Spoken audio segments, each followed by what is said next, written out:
Eh, buruan dengerin Santai, kuy. Podcast Kuy by Public Relation KMK Algons.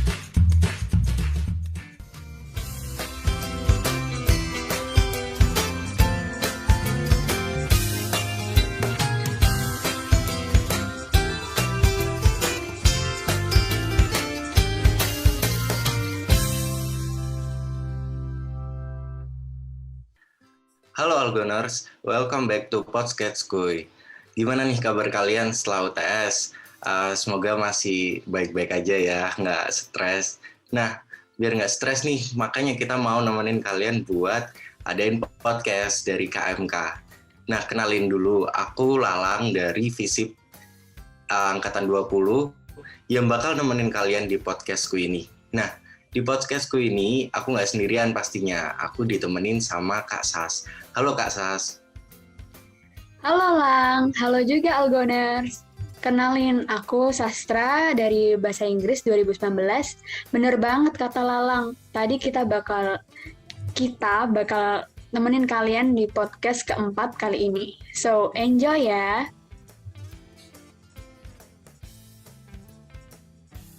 Ya, dalamnya kita seru kali ini.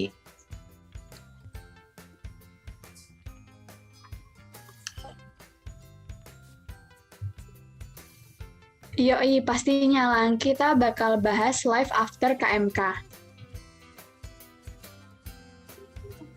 Nah, di sini juga udah ada 2 narasumber nih, spesial banget buat kita yang bakal share pengalaman perjalanan hidup mereka setelah kuliah.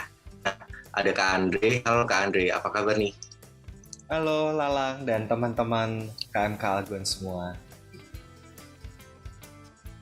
Halo Kak Andre. Selain Kak Andre, ada juga nih kakak yang cantik, namanya Kak Ellen. Halo Kak, apa kabar? Halo teman-teman KMK semuanya, bisa aja sastra ya, jadi malu. Gimana? Udah kenal kan ya 2 tamu spesial kita? Nah, kalau udah kenalan, langsung aja deh kita denger sharing-sharing pengalaman dari 2 tamu spesial kita. Dan aku mau nanya ke Kak Ellen dulu nih, gimana perjalanan karir Kak Ellen setelah lulus kuliah yang akhirnya bisa mencapai karir yang saat ini? Langsung aja Kak Ellen. Oke, jadi tadi kalau Sastra bilang karir saat ini, sebenarnya karir aku saat ini juga masih belum gimana-gimana ya, apalagi compare tuh Mas Andre ya. Nah, ya, tapi setelah lulus kuliah itu sebenarnya puji Tuhan aku bisa dapat pekerjaan langsung tuh setelah aku lulus, walaupun aku itu lulusnya itu kalau teman-teman tahu extend 1 semester, jadi rada telat tuh 1 semester. Nah, di situ sebenarnya bidang kerja aku sekarang itu juga nggak ada hubungannya nih teman-teman sama pekerjaan yang sekarang aku geluti. Jadi aku sekarang kemarin tuh aku kuliah tuh di UNER jurusan fisika. Jadi ya jurusan, tahu lah ya jurusan fisika kayak gimana. Dan di situ aku mikirnya kayaknya aku udah capek deh sama fisika. Aku udah nggak mau lagi nih menggeluti susah-susahnya fisika. Aku mau yang lain, yang seru-seru gitu.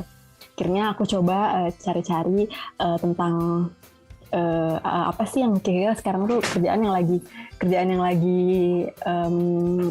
in lah ya, yang banyak dibutuhkan gitu. Akhirnya aku tertarik nih sama dunia digital marketing. Jadi aku sekarang berkesempatan untuk masuk di salah satu agensi kecil sih, masih kecil di Jakarta. Di situ fresh start banget buat aku, bener-bener baru banget buat aku segala sesuatunya, environment-nya. Tapi di situ aku nggak ngerasa takut sih, karena sebenarnya nih ya teman-teman, setelah kuliah itu sebenarnya ternyata kita masih tetap harus belajar lagi nih teman-teman. Jadi nggak yang langsung dari materi-materi kuliah itu bisa langsung teraplikasikan tuh di pekerjaan. Enggak sih, sebenarnya kita sama-sama belajar dari nol juga. Itu yang bikin aku yakin berada di bidang yang aku gelutin sekarang ini gitu teman-teman. Itu sih dari aku. Belum sampai sekarang karir mah masih baru ya, baru aku tuh baru kerja 6 bulan lah, kira-kira 6 bulan, jalan 6 bulan. Itu sih Kak, perjalanan singkat. Wow, ya seru banget sih Kak, bisa ambil apa ya, kayak resiko gitu kan dari yang aslinya jurusan fisika, terus masuknya ke digital marketing. Wow, kayak nyelentang ya, tapi Iya puji betul. Tuhan masuk ya Kak. Kok bisa Iya, Mas. gitu? Dari lulus ke kerjaan itu langsung berapa bulan gitu Kak? Dapat kerjaannya, tahu langsung itu. Itu bener-bener langsung sih, ijazah tuh belum turun. Kayak aku lulusnya kan aku wisuda tuh bulan Maret ya, kalau nggak salah. Lupa tuh wisudanya kapan. Wisuda bulan Maret, terus langsung mulai kerja awal April. Tuh aku langsung masuk, tuh masih bener-bener fresh banget, masih wangi ya, masih duit wangi tuh. Nah gitu Wow. sih. Wow, keren banget sih Kak Ellen.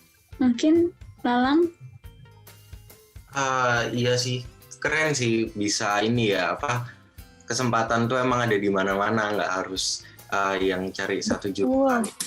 Iya, apalagi kemarin itu sempat dibilang kan katanya pandemi itu susah nyari kerja. Sebenarnya ya teman-teman, kerjaan di pandemi ini juga banyak juga loh, buka opportunity macam-macam, kayak terutama yang aku liatin digital marketing itu ya, itu tuh banyak banget open kerjaan benar-benar sebanyak itu.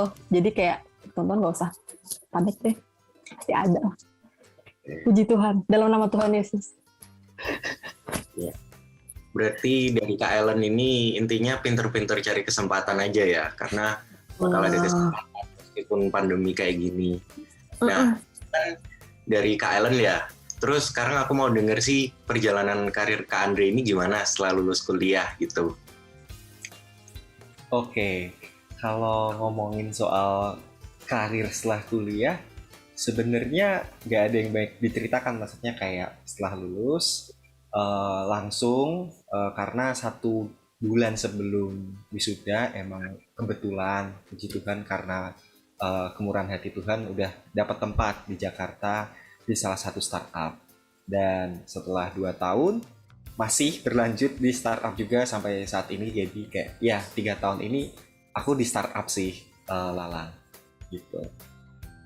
Berarti bisa dibilang perjalanannya ini sejak kuliah ya, nyambung gitu ya Kak ya?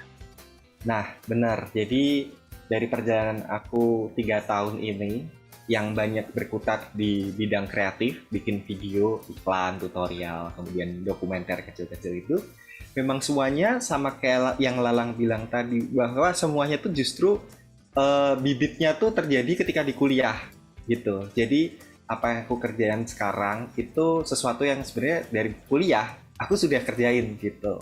Jadi tadi juga sempat dibilang kan kayak kesempatan tuh datang dari mana-mana. Nah, surprisingly ya memang karena itu sudah perjalanannya dimulai sejak kuliah.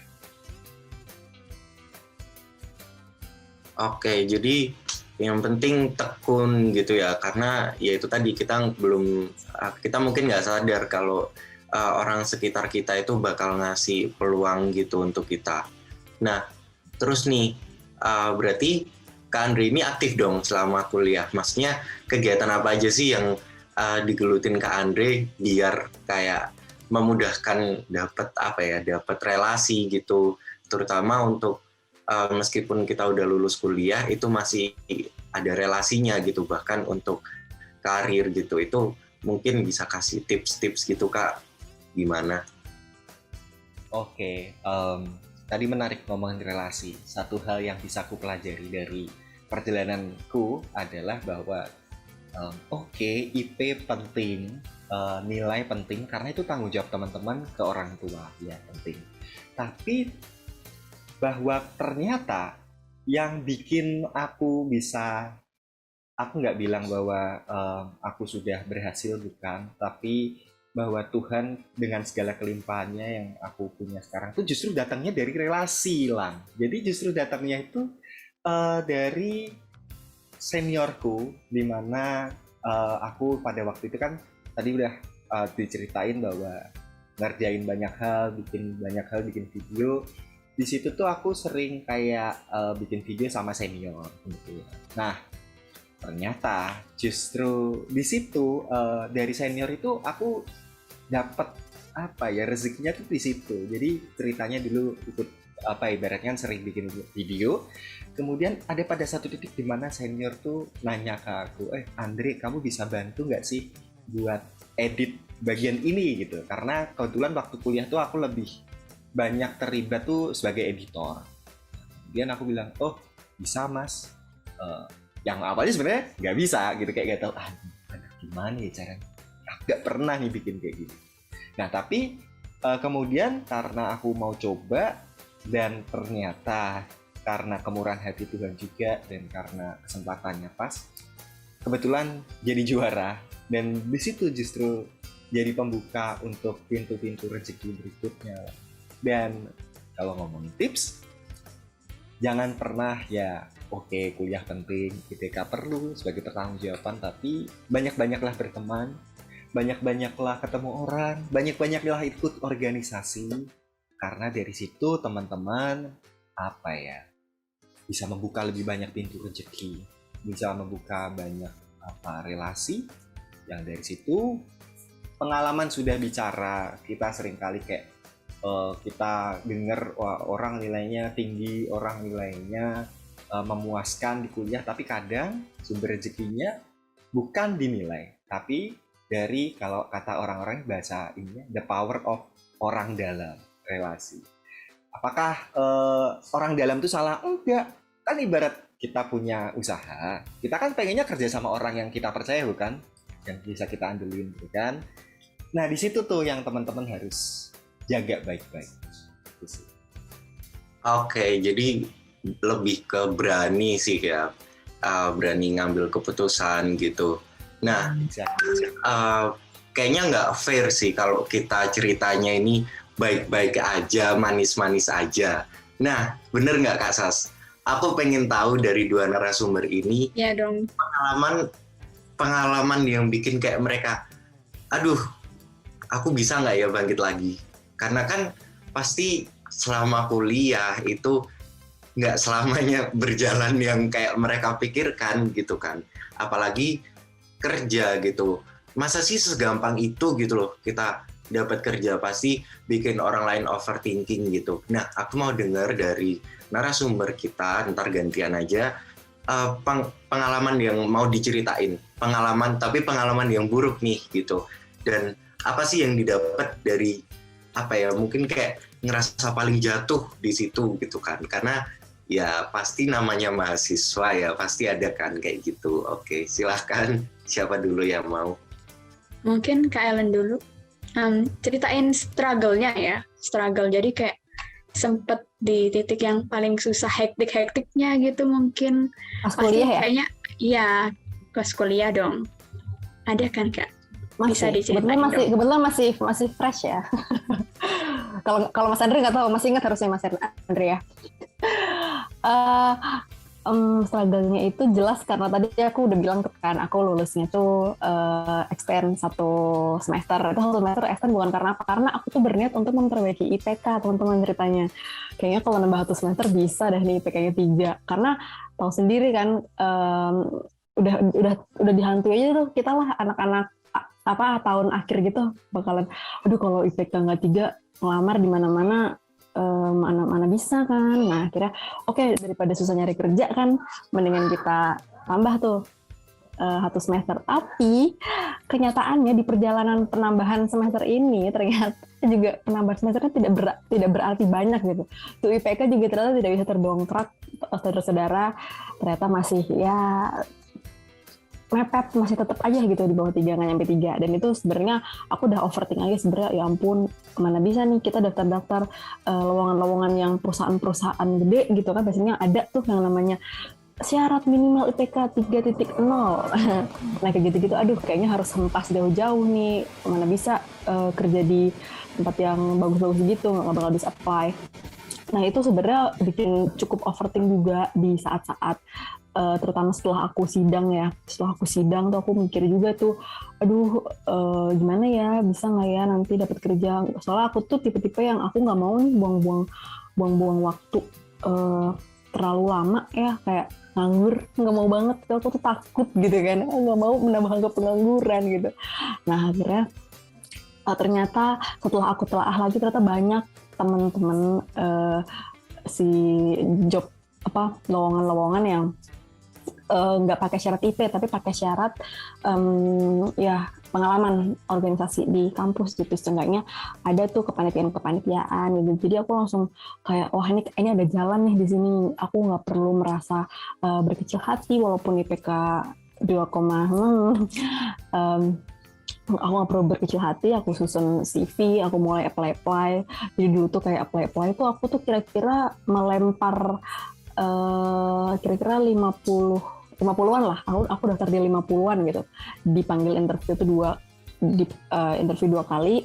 Yang satu nggak lanjut, yang satu adalah yang sekarang ini, yang pekerjaan aku yang sekarang. Nah itu kayak aku senang di satu sisi aku senang, tapi di satu sisi aku di situ aku juga di kerjaan aku yang sekarang aku punya tanggung jawab yang lumayan ya, karena di situ aku udah dipercaya nih. Aku bukan anak ilmu, bukan anak ilkom, bukan anak advertising atau segala macam, tapi aku dipercaya sama jajaran direksi di tempat aku sekarang. Habis itu aku juga kadang ngerasa kayak aku harus benar-benar melakukan yang terbaik nih di tempat kerja aku sekarang, karena aku udah berhasil nih mengalahkan banyak anak-anak yang memang harusnya menduduki itu tuh ya, yang ya visip lah atau yang ya gitulah ya, tahu anak-anak house home. Nah aku udah berhasil ya ibaratnya satu step di depan mereka, dan di situ juga struggle lagi adik-adik teman-teman semua. Jadi kayak gimana caranya aku bisa maksimal di sini gitu. Nah gitu sih, jadi itu struggle-nya ya adalah pokoknya di balik aku yang happy daily, aku juga ada saat-saat dimana aku pulang kerja nangis, aku menangis tapi tetap senyum. Kayak gitu-gitu tuh tetap ada lah ya. Mungkin ya namanya juga kita semua masih berproses ya.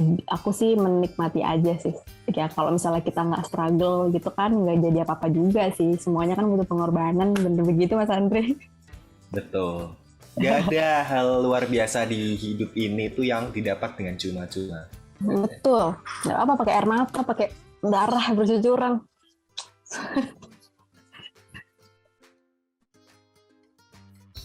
Oke, keren banget sih dari struggle-nya Kak Ellen ini.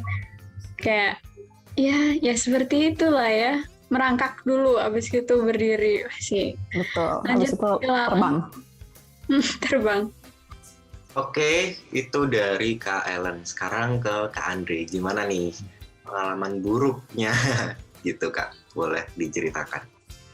Oke, kalau ngomongin pengalaman buruk nih lebih kayak ya jatuh bangun, karena memang hidup tuh didesain untuk demikian gitu, nggak bisa kita menanjak, nggak ada landai-landainya turun tuh nggak bisa. Jadi paling kalau aku tuh pengalaman buruk ya, bukan buruk juga sih, pelajaran ibaratnya. Pengalaman yang bikin mendatangkan pelajaran tuh ketika lomba kan sering ya kalah gitu. Kita udah total, kita kerja sama tim, sama teman-teman, ngajak mereka, dan ketika kerja sama teman-teman terus kalah kan kayak aduh nggak enak datang ke teman-teman, gengs kita kalah nih, nggak enak gitu, perasaan tuh kayak aduh kayak mereka ini bekerja keras untuk itu dan kita kalah. Itu baru kalau misalnya baru sama teman-teman. Juga ketika kita ibaratnya kadang tuh kan bikin video tuh ya karena kreativitas tuh kan kadang nggak bisa diduga ya. Kadang datang ketika kita di WC, kadang ketika kita lagi tengah malam bangun gitu tiba-tiba dapet ide. Kadang tuh harus kayak deadline-nya mepet, itu harus yang sampai dari pagi malam ke pagi lagi tuh, sampai kalau orang pernah begadang tuh jantungnya tuh kayak udah kayak deg, udah kayak badan tuh kayak melayang gitu, udah mau terbang aja tuh kayak pernah. Itu bukan berarti untuk ditiru ya, tapi artinya yang aku mau belajar di situ adalah nggak ada yang mudah, pasti ada tantangan, pasti ada fase di mana kita udah mencoba sebaik mungkin dan gagal, ada pasti masa seperti itu. Pernah juga kayak oke, waktunya mepet, oke lah, nggak gimana caranya aku tetap daftar. Aku minta tolong ke temenku untuk dia ikut, ayo bantuin gitu. Sudah daftar, videonya berakhir sebagai video paling jelek yang pernah aku buat seumur hidup. Yang sampai sekarang tuh aku masih inget kalau ngelihat anak ini tuh kayak, anjir, anak ini tuh pernah kayak aku mintain tolong dan videonya jelek banget, kayak Tuhan gitu. Sampai aduh, kalau inget tuh geli gitu loh. Dan tapi ya gimana, itu bagian dari perjalanan. Kalau teman-teman nonton bola, Ronaldo nggak selamanya bikin gol kan. Ada masanya dia nggak bikin gol. Messi, orang tuh bilang, wah jelek ya main. Dia tuh jenius loh dalam sepak bola, tapi nggak bikin gol ya bisa aja. Jadi ya that's how life works. Kadang kita bikin keberhasilan, kadang enggak. Dan yang bisa kita lakukan sama kayak yang dibilang Ellen, merangkak. Just keep moving forward gitu. Karena menurutku salah satu kualitas yang bikin bedain manusia satu dengan yang lain tuh perseverance, ketabahan. Jadi kayak kita jatuh tapi ya udah, nggak bisa lari jalan, nggak bisa jalan ngerangkak, nggak bisa ngerangkak ngesot ya, tetap jalan. Pokoknya gitu. Kira-kira gitu sih, Lan. Wow, keren banget sih. Jadi ini Algoners, jatuh itu wajar banget gitu. Yang penting kita harus bisa bangkit lagi, meskipun jatuh gitu. Nah, jadi dari tadi kan meskipun jatuh juga kita butuh relasi ya untuk mungkin nemenin kita dalam kejatuhan itu. Nah, di sini KMK kan sebagai salah satu organisasi nih. Mungkin kakak-kakak ini mau nge-share nih peran apa sih dulu di maksudnya peran KMK di kalian berdua itu apa gitu. Jadi biar Algoners ini tahu gitu KMK tuh bisa ngapain aja sih di kehidupan aku gitu. Boleh, silahkan. Aku dulu atau Ellen? Ya, Kak Andre dulu aja, gak apa-apa. Aku dulu, oke. Jadi bagi teman-teman tentu ada banyak cara untuk menerjemahkan peran KMK dalam hidup gitu, macam-macam. Nah, fun facts, aku tuh dulu nggak pernah ikut pengurus KMK, tapi sering ikut acaranya teman-teman, gitu, sering meramaikan, sering membantu, tapi nggak pernah jadi pengurus. Nah, kalau aku sendiri, aku menerjemahkan peran KMK bagiku dalam apa yang bisa aku peroleh hingga detik ini adalah KMK itu menurutku rumah tempat aku pulang. Ibarat handphone, baterainya habis, nge-charge-nya tuh di KMK gitu. Bisa ketemu teman-teman, bisa doa bareng, bisa ngobrol, cerita, ngelihat mereka seneng-seneng. Itu tuh sebuah tenaga luar biasa untuk kemudian setelah ini aku harus kembali berjuang lagi di luar gitu. Dan satu fakta ini kayak penting nggak penting sih. Dulu waktu zaman KMK tuh masih hot-hotnya stand up comedy gitu kan, masih pengen belajar. Di KMK ini tempat latihannya gitu. Tidak lucu. Memang gagal, tapi teman-teman kan ini ya, ketawanya bukan ketawa karir, ketawa iba gitu kan. Jadi kayak aku harus mencoba sekali lagi. Nah, di situ aku merasa bahwa KMK tuh banyak sekali berperan dalam hidup. Di situ untuk jadi support emotional supportnya tuh di situ bahwa ada teman-teman, ada keluarga di sini. Mungkin bukan keluarga saudara, tapi dari mereka kita bisa dapat tenaga lebih untuk kembali berjuang di jalan kita masing-masing. Karena anak-anak KMK ada yang sibuk di KMK, ada yang sibuk di HIMA, ada yang sibuk di BEM, yang mana itu aku banyak di HIMA dan BEM. Nah, KMK ini tempat merecharge kembali semangat gitulah. Oke, bikin makin semangat di KMK ya nggak ya Kak Sas ya, bener nggak? Benar. Iya, bener banget. Itu pure ya Kak, di KMK itu nge-charge-nya tuh karena teman-teman atau ada cemiwiunya gitu sih? Cemiwi, ada cemiwi asli, sumpah ada cemiwi. Ada cemiwiunya kan? Ada. Iya. Spill dikit gitu. Soalnya aku tuh dulu tahu Mas Andre itu karena Mas Andre itu pacaran sama Mbak Ya. Baru begitu Mas Andre? Ada. Ya, ada. Betul, benar. Jadi Tidak aku tuh salah. dulu aku taunya pacarnya Mas Andre dulu. Aku jadi tahu pacarnya dulu baru tahu oh itu namanya Mas Andre gitu. Ada cemiwiunya teman-teman. Emang aku nggak terkenal sih emang di MKMK tuh. Tapi cemiwiunya terkenal banget ya Mas Andre ya. Itu episode lain deh kayaknya. Keren Kisah banget cinta sih. di KMK gitu ya. Nah, itu termasuk itu ya, semangatnya Kak Andre itu ya berarti. Mungkin di itu KMK. bisa jadi satu sastra, bisa satu judul sendiri, peran hubungan romantis untuk mendongkrak karir gitu di masa depan. Itu bisa. Oke. Kalau gitu daripada Bentar, masih nyindir nggak sih, Kak Mas Andre Andre? terus. Hah? Masih nggak sih? Mas? Kenapa? Masih nggak sama Oh, Mbak jangan itu? deh. Ini episodenya nggak ini, Mbak. Nggak seru, Mbak. Nanya. Oke. Itu nanti di forum yang lainnya aja deh ya Kak. Oke. Nah, Tolong Abis ya ini, Mas Andre abis ini. dikasih cemiwiu episode-episode. bisa diedit kan ini? Nggak apa-apa, diupload semua nggak apa-apa. Oh nggak apa-apa kan, seru kok. Ya, dari Kak Andre kita beralih ke Kak Ellen deh daripada nanti terbongkar semua gitu ya. Bisa Kak Ellen ceritain Jadi diinterogasi pengalaman Mas Andre. Iya. Oke.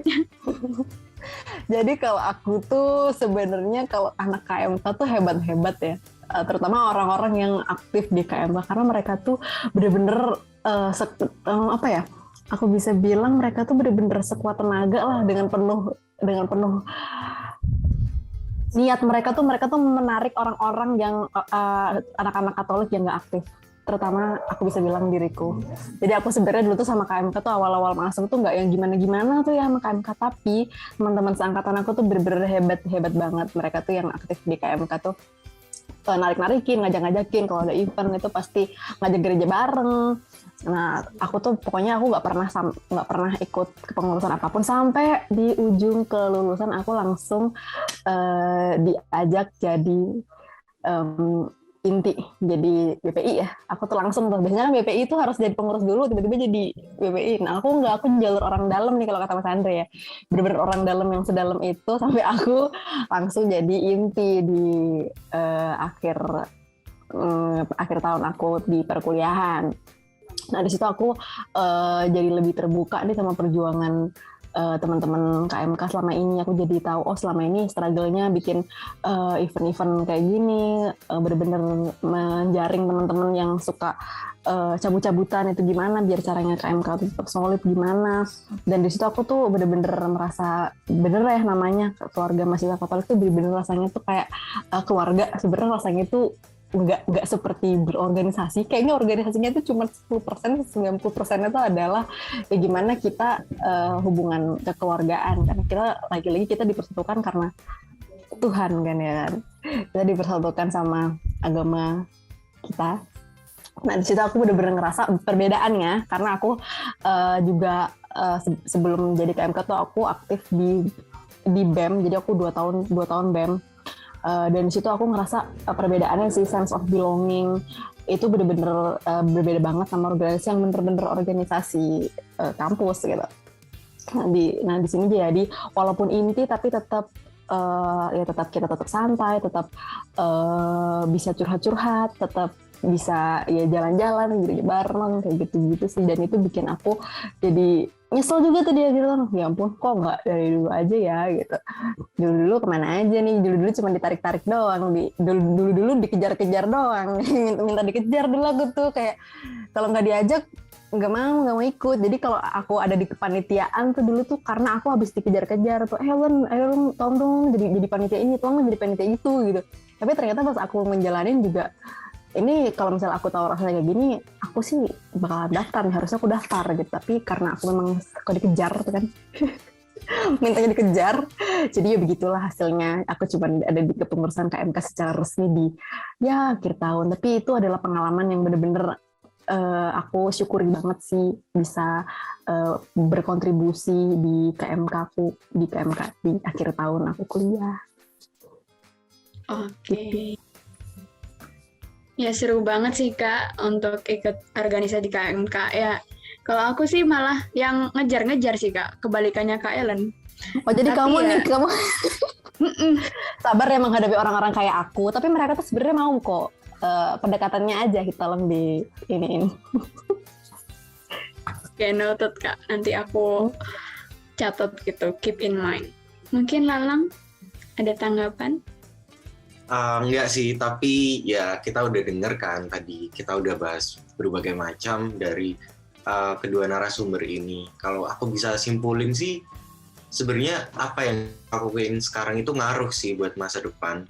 Jadi jangan sampai ngeremehin itu gitu, karena ya mungkin di sekitar kita gitu ada yang nawarin gitu. Jangan sampai kita nyesel nih, kenapa nggak dari dulu aja gitu. Karena emang dari itu, dari relasi itu bener-bener kontribusinya banyak banget gitu kan. Nah, dari dua narasumber ini bener-bener menarik dan motivasi kita banget nggak sih Kak Sasya kan? Iya, benar-benar. Seru-seru dan apa ya, related juga sih sebenarnya. Ada relatednya gitu. Jadi ya bisa lah kita apply gitu. Dan teman-teman Algoners yang lainnya apply gitu. Barangkali punya semangat yang sama kayak kakak-kakak di sini kan? Iya bener banget, mungkin lagi struggle atau kayak gimana nih gitu kan. Nah mungkin dua narasumber ini punya pesan nih, pesan akhir buat Algoners tuh gimana gitu untuk kedepannya menghadapi struggle itu gitu. Kita kan nggak mungkin bisa menghindarkan dari struggle itu gitu. Boleh silahkan, siapa dulu? Sebelum ke pesan-kesan, coba aku mau tanya ke Kak Ellen dan Kak Andre dulu nih. Untuk soft skill yang didapat dari keikutan organisasi. Karena yang tadi aku simpulin dari Kak Ellen, Kak Andre, itu kan soft skill-nya nih yang dapat nih. Dari akademiknya ya biasa aja gitu ya. Maksudnya dapat, cuman soft skill-nya nih yang mendukung untuk ke karir yang sekarang. Bener nggak sih Kak? Dan coba deh ceritain soft skill apa sih yang udah didapat selama masa kuliah itu, selama berorganisasi itu? Mungkin Kak Ellen dulu.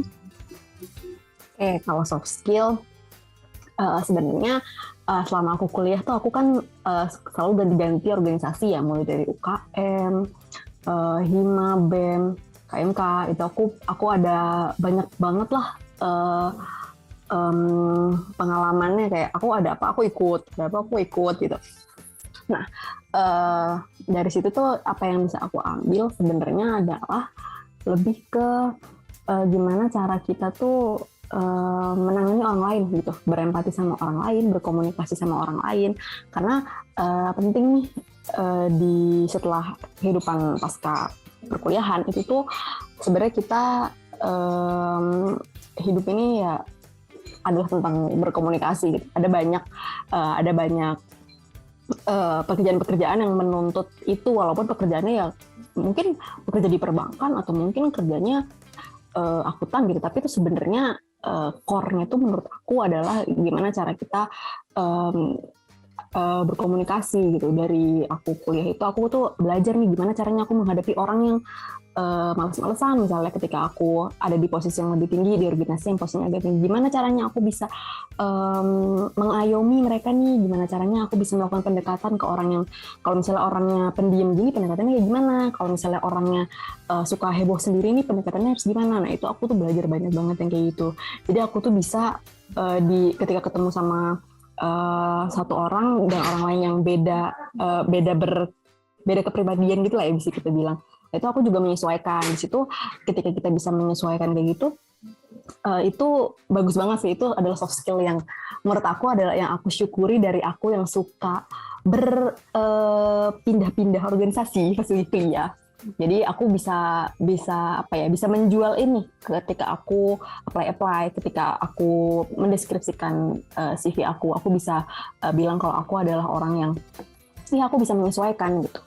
Dan juga yang penting adalah public speaking ya, ngomong di depan umum ya kayak gini. Kan teman-teman sastra sama Lalang ini adalah sebuah, ini bisa jadi portofolio kalian gitu. Kalian podcaster di KMK gitu. Nanti ketika kalian apply tuh, saya pernah mengisi menjadi podcaster di sini-sini, saya membantu berkomunikasi dengan narasumber. Nah gitu tuh juga bagus banget ini. Jadi ini keren banget gue podcast kayak gini, hebat. Dulu zaman aku belum ada. Nah terus nah ya itu sih ya, jadi aku kalau dari aku sih lebih ke ya itu komunikasi, mungkin nanti ada beda lagi nih dari point of view-nya Mas Andre. Silahkan Mas Andre, mungkin.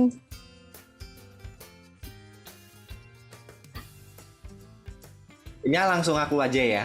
Jadi sebenarnya dari yang dibilang Ellen itu sudah menjelaskan kenapa aku kuliah di komunikasi ya, loh. Karena banyak masalah diselesaikan dengan komunikasi. Betul, komunikasi adalah kunci sebenarnya Mas Andre di seluruh kehidupan. Yang ibaratnya tadi kan ditanya soft skill apa sih yang didapat dari berorganisasi dari di KMK. Salah satu yang penting adalah, dan tapi tidak teman-teman sadari, adalah kemampuan untuk tadi kalau bahasanya Ellen kan berempati gitu. Kalau bahasa aku tuh berkompromi gitu.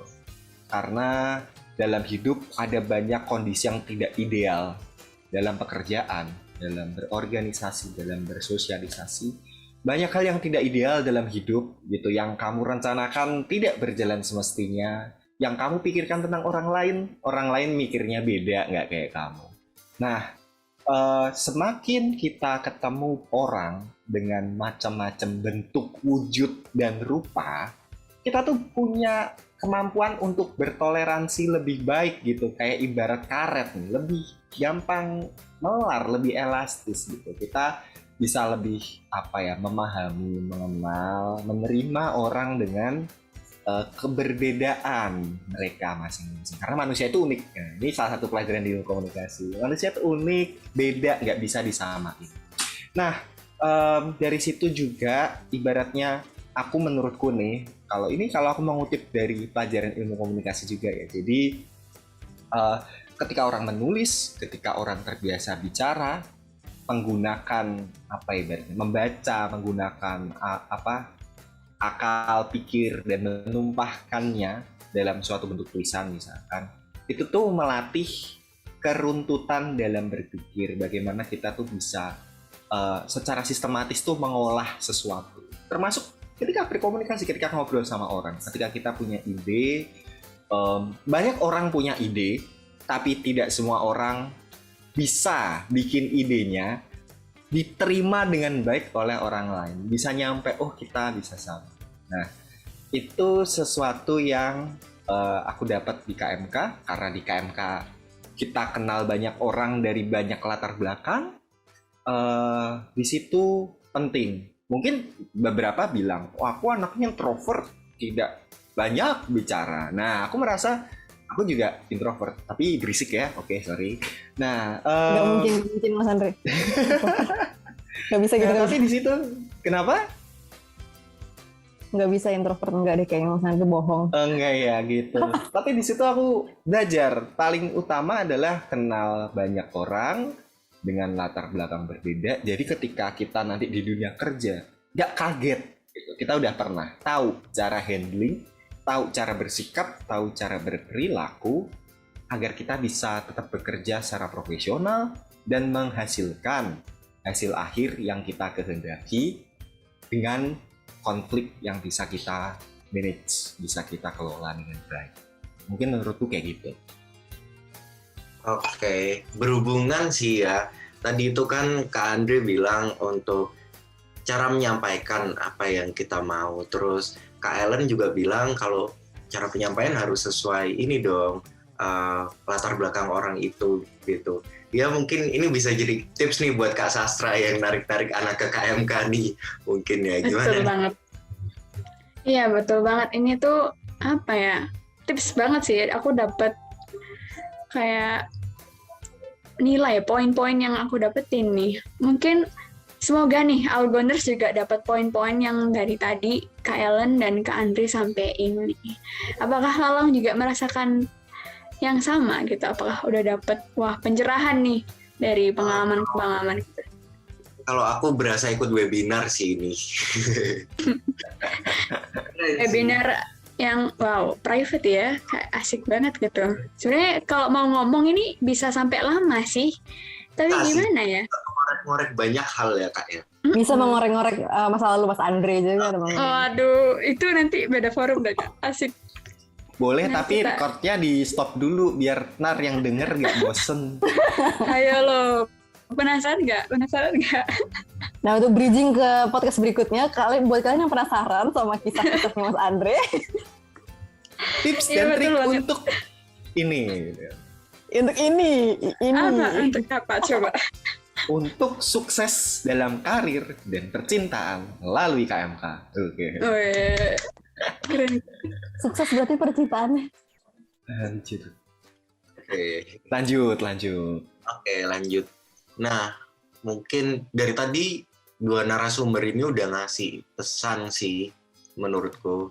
Pesan akhir, ya itu tadi, jaga relasi, cari relasi yang banyak, berusaha memahamin orang, gitu sih. Iya nggak, Kak Sas? Terus mungkin Iya, betul banget. mau ngasih tips pesan lagi, atau kayak gimana nih? Banyak sih. Bisa sampai besok. Nah, Ya, ayo kita besok. cicil Nyaman, dulu. Mas Andre nyaman nih kayak gini. Mm-mm. Tapi kita ini dulu kali ya, berangkat dari yang paling urgent, dari yang paling darurat nih. Terutama kan adik-adik, banyak ya adik-adik di KMK yang sedang studi maupun yang baru saja selesai, mulai risau sama karir, sama masa depan. Terutama kan kita di tengah-tengah pandemi tuh kayak risau gak sih? Pernah gak sih Sastra sama Lalang tuh, iya ya habis ini gimana gitu, gimana berkarir, gimana ntar. Pastinya. Iya. Pasti Mungkin- sih, dari semester Kalau 2 udah dari aku, jalani apa yang ada dengan tenang. Maksudnya aku tahu dunia ini didesain untuk mendewakan posisi, kekuasaan, kecepatan. Wah, pengen kalau kemarin denger tuh kayak Ellen mungkin pernah ini apa cerita gitu, ingin mendapatkan 100 juta dalam usia 25 tahun gitu kan. Ingin menjadi orang terkaya sebelum orang umur 30 tahun.